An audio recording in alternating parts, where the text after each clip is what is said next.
Hello and welcome to Essay Maker. I'm Hugo and today we'll restore this book press.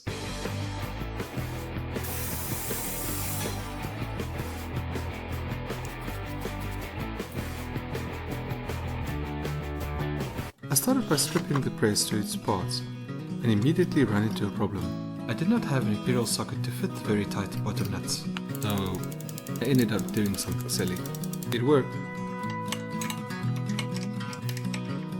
With the bottom nuts loose, the rest of the press came apart quite quickly.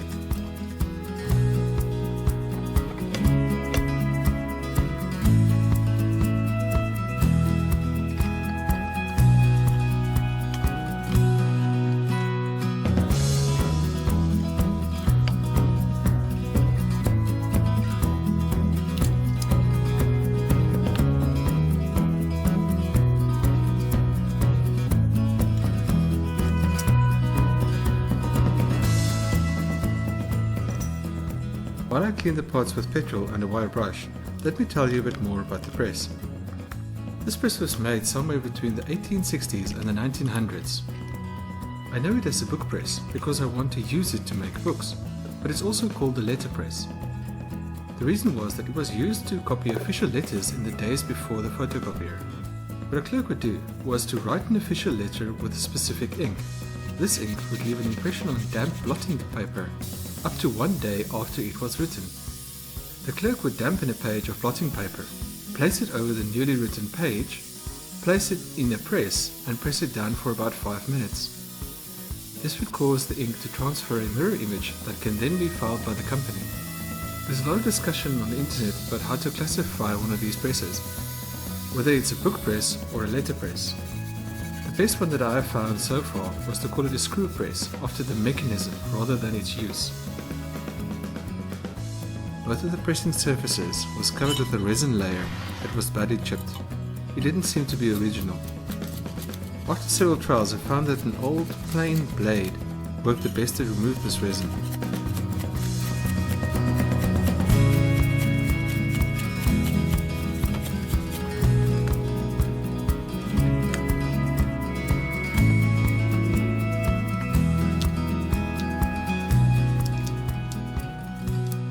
The surfaces turned out to be very uneven.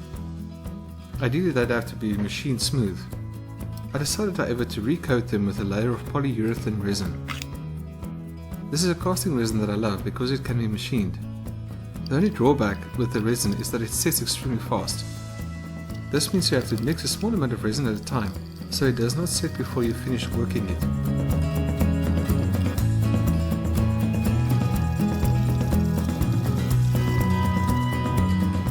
It took 3 layers to coat the bottom plate.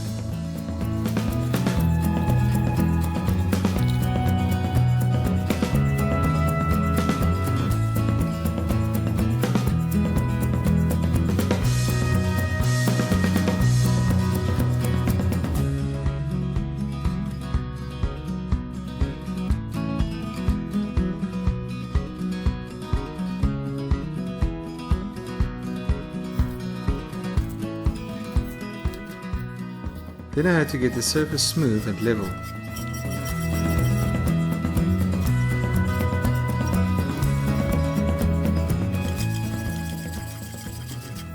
After a lot of cross-filing, I found that the sharpened plain blade worked very well as a scraper.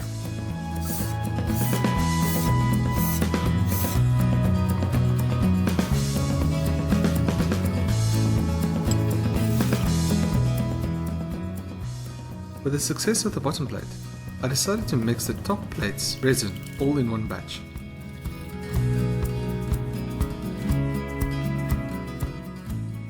This was a mistake. The resin started to set while I was smoothing the coat.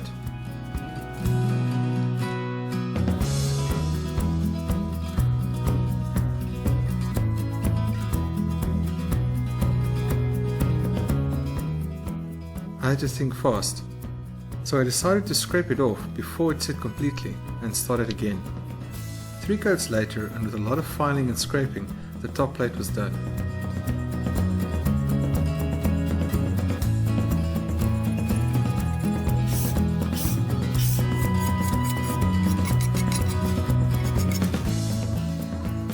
decided wanted to highlight some of the features with gilders paste. This I covered with several coats of clear spray paint. Then I could spray the rest of the surfaces. First with a grey primer and then with several layers of colour. After all was dry, I greased, oiled and reassembled the press.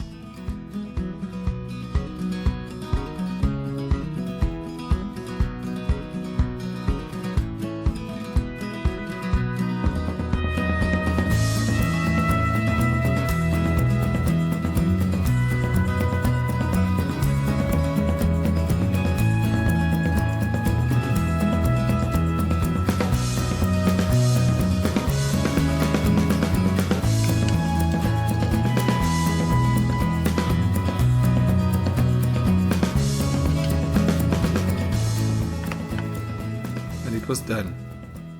Thanks for watching. If you'd like to see what I do with this press, please subscribe to my channel.